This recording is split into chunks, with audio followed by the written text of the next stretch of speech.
In today's video, how to download Google Chrome on laptop or your computer.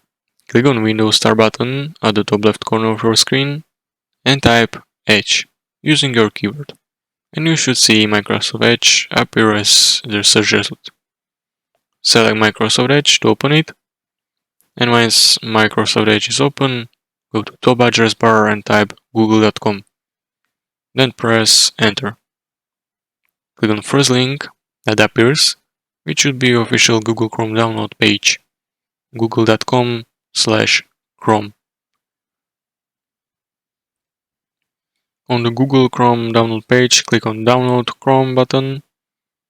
Download prompt should appear in the top right corner of your browser, and click on Open File to start installation process. Once the installation file is downloaded, Google Chrome will automatically start installing. When installation is completed, Google Chrome will open automatically.